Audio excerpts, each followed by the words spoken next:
Oh Houston, we had a problem here. नाज़रीन इकराम, ये जो लाइन आपने सुनी है ये अपोलो 13 की वो लाइन है जो अपोलो 11 में नील आर्मस्ट्रॉन्ग ने कही थी। नाज़रीन, ये ऐसी लाइन थी जिनको सुनने के बाद नासा ने इस मिशन को एक सक्सेसफुल फेलियर करार दे दिया। अस्सलाम वालेकुम नाज़रीन इकराम, मैं हूं जैन। आपका मेरे इस वीडियो को देखने के लिए बहुत ज्यादा दिल से शुक्रिया। नाज़रीन, इससे पहले हम अपनी वीडियो की तरफ बढ़ें, मेरी आप सबसे यही गुजारिश है कि मेरे इस चैनल को सब्सक्राइब कर लें और साथ में बनी बेल आइकन को लाजमी दबा लें।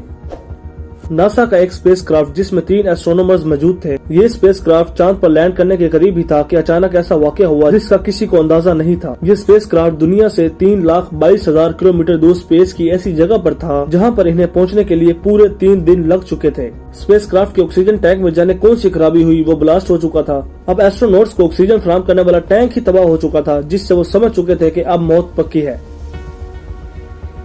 अब उस कैबिन में सिर्फ 18 मिनट जिंदा रहने का ऑक्सीजन बचा था। अब जाहिर है कि वापस अर्थ पर जाना भी नामुमकिन था इतने कम टाइम में। नाज़रीन इकराम, ये वाकया कोई साइंस फिक्शन मूवी नहीं बल्कि एक सच्ची कहानी है। नाज़रीन, ये इंसिडेंट अप्रैल 1970 में अपोलो 13 में पेश आया। इस मिशन से 1 साल पहले यानी 1969 में अपोलो 11 चांद पर लैंड कर चुका था और नील आर्मस्ट्रॉन्ग वो पहला शख्स था जिसने चांद की जमीन पर कदम रखा। अपोलो 11 के बाद अपोलो 12 भी कामयाब हो चुका था, मगर अब अपोलो 13 की बारी थी जिसका मकसद चांद को मजीद एक्सप्लोर करना था। नाज़रीन, अब अपोलो 13 का बेसिक ये था कि अपोलो 13 को चांद के उस पार्ट पर लैंड कराना था जहां पर किसी एस्ट्रॉइड के गिरने की वजह से बड़ा सारा गड्ढा बन गया हुआ था। चांद का ऐसा हिस्सा जहां पर किसी एस्ट्रॉइड के गिरने की वजह से गड्ढा बन जाए, उस हिस्से को फेरा मैरो कहा जाता है।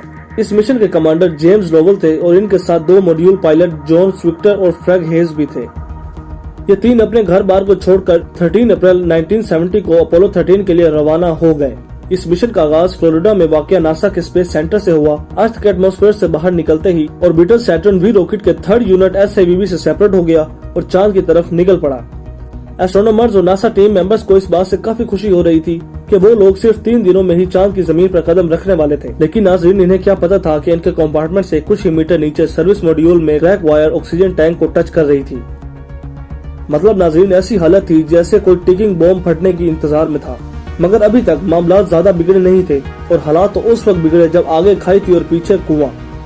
नाज़रीन, आगे बढ़ने से पहले आपको ये जानने की जरूरत है कि स्पेसक्राफ्ट के 3 हिस्से होते हैं, जिसमें ये कौन शेप का हिस्सा कमांड मॉड्यूल कहलाता है। ये वही जगह थी जहां पर 3 एस्ट्रोनॉमर्स को ज्यादा टाइम गुजारना था। और दूसरा हिस्सा लूनर मॉड्यूल कहलाता है। इस लूनर मॉड्यूल का मेन फंक्शन चांद पर लैंड करना और तीनों एस्ट्रोनॉमर्स को वहां से निकालना था। नाज़रीन, स्पेसक्राफ्ट का तीसरा और आखिरी हिस्सा ये सिलेंडर था जिसके अंदर इंजन और ऑक्सीजन सिलेंडर मौजूद था। अब नाज़रीन, प्लान ये था कि ये स्पेसक्राफ्ट पहले अर्थ का चक्कर लगाकर फिर चांद के ऑर्बिट चक्कर लगाएगा और 2 एस्ट्रोनॉमर्स लूनर मॉड्यूल में बैठकर मदद करेंगे और चांद पर लैंड कर जाएंगे। और लैंड करते ही वहां पर सैंपल कलेक्ट करेंगे और सैंपल कलेक्ट करने के बाद ये लूनर मॉड्यूल बाकी हिस्से से जा मिलेगा और फिर ये वापस अर्थ पर आ जाएंगे। नाज़रीन, ये तो प्लान था, लेकिन इन्हें क्या पता था कि चांद तो दूर की बात है, ये लोग ऐसे खतरनाक हादसे का शिकार होने जा रहे हैं जो इनके दिमाग में भी कभी नहीं आया होगा। स्पेसक्राफ्ट को अर्थ से रवाना हुए 55 आवर्स हो चुके थे और 3,22,000 किलोमीटर दूर की मसाफत पर तेजी से रवाना था। इसी दौरान जब एक एस्ट्रोनॉट ने रूटीन के मुताबिक ऑक्सीजन लेवल चेक करने के लिए बटन दबाया तो उसी वक्त इतना जोरदार झटका महसूस हुआ कि इस झटके को मॉड्यूल में बैठे एस्ट्रोनॉमर्स ने भी महसूस किया और इसके बाद रेड लाइट अलार्म बजना शुरू हो गया। फिर इन्हें मालूम हुआ कि ऑक्सीजन टैंक पूरी तरह से ब्लास्ट हो चुका है। मिशन कमांडर ने फौरन इसकी खबर अर्थ पर मौजूद नासा को दी, जिससे नासा वाले बहुत ज्यादा घबरा गए क्योंकि इनको पता था ऑक्सीजन टैंक तबाह होने से बहुत ज्यादा खतरनाक नतीजे हो सकते हैं। और फिर कुछ ही देर बाद पता लगा कि दूसरा ऑक्सीजन टैंक भी लीक हो चुका है, जिससे ऑक्सीजन बहुत तेजी से खत्म हो रही है। इस वक्त 3 एस्ट्रोनॉट्स को बहुत अच्छी तरह पता था कि वो बहुत बड़े मसले में फंस चुके हैं। नाज़रीन, अब हालात ये थे कि लाइट्स भी ऑफ हो चुकी थी, पानी भी खत्म हो चुका था और ऑक्सीजन जो ये ले रहे थे वो भी लीक ऑक्सीजन टैंक से आ रहा था। नाज़रीन इकराम, इन सब मसलों के साथ साथ एक और बड़ा मसला हो चुका था। ब्लास्ट की वजह से स्पेसक्राफ्ट ने अपनी लोकेशन चेंज कर ली थी। अब अगर स्पेसक्राफ्ट की लोकेशन जल्दी से सही ना की तो ये लोग हमेशा हमेशा के लिए डीप स्पेस में गुम हो जाते। लिहाजा इन सब को सबसे पहले डायरेक्शन ठीक करनी थी। दूसरी तरफ पूरी दुनिया में ये खबर फैल चुकी थी। एस्ट्रोनॉट्स की फैमिलीज के साथ साथ बाकी लोग भी बाहर निकल चुके थे। अब स्पेस में ब्लास्ट को हुए पूरा 1.5 घंटा गुजर चुका था और ऑक्सीजन टैंक में सिर्फ इतना ही ऑक्सीजन था कि वो बस 15 मिनट ही सर्वाइव कर सकते थे। अब नासा ने ये फैसला किया कि एस्ट्रोनॉट्स को कमांड मॉड्यूल से निकालकर लूनर मॉड्यूल में शिफ्ट किया जाए। नाज़रीन, आपको ये बताता चलूं कि लूनर मॉड्यूल की अपनी ऑक्सीजन होती है, लेकिन एक गड़बड़ थी कि लूनर मॉड्यूल में मौजूद ऑक्सीजन सिर्फ 2 लोगों को सर्वाइव करवा सकती थी, लेकिन इनके पास और कुछ चारा भी न था, इसलिए ये तीनों लूनर मॉड्यूल में चले गए। अब नासा में मौजूद इंजीनियर्स ये कैलकुलेशंस कर रहे थे कि ये तीनों एस्ट्रोनॉट्स लूनर मॉड्यूल कब तक सर्वाइव कर सकेंगे और कैलकुलेशन से ये पता चला कि ये सिर्फ 2 दिन तक ही सर्वाइव कर सकते हैं। अब असल सवाल ये था कि ये तीनों एस्ट्रोनॉट्स सर्वाइव कर सकेंगे, क्या ये वापस अर्थ पर आ जाएंगे? ये वो सवाल था जिसका जवाब किसी के पास नहीं था।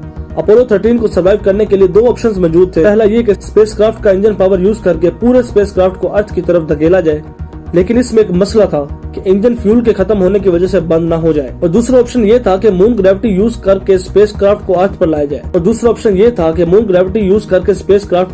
लाया जाए।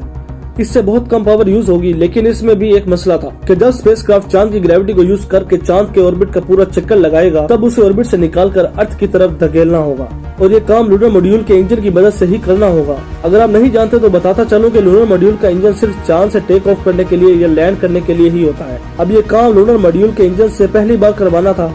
अब इसकी कैलकुलेशन करना भी काफी मुश्किल था।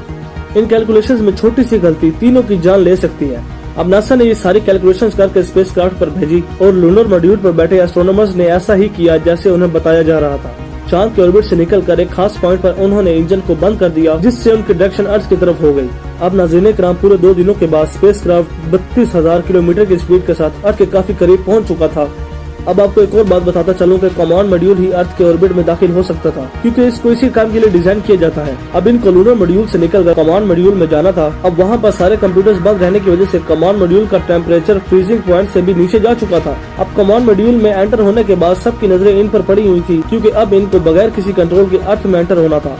कंट्रोल सिस्टम फ्रीज होने की वजह से इनका 3 मिनट तक नासा से राब्ता कटा रहा। जब 3 मिनट के बाद कोई राब्ता भी ना हो सका तो सबको लगा कि अब एस्ट्रोनॉमर्स का बचना नामुमकिन है, लेकिन अचानक उन्होंने रेडियो पर अपनी खैरियत का पैगाम भेज दिया। अर्थ में दाखिल होते ही उन्होंने अपना पैराशूट खोल दिया, जिसे तमाम टीवी वाले देख रहे थे। और अब आखिरकार 5 दिनों के बाद 17 अप्रैल को इनका कमांड मॉड्यूल पैसिफिक ओशन में लैंड हो गया, जहां से उनको फौरन रेस्क्यू कर लिया गया। तो नाज़रीन इकराम, उम्मीद है आपको हमारी ये वीडियो पसंद आई होगी। अपना बहुत ज्यादा ख्याल रखिएगा, सब्सक्राइब लाजमी कीजिएगा। अल्लाह हाफिज।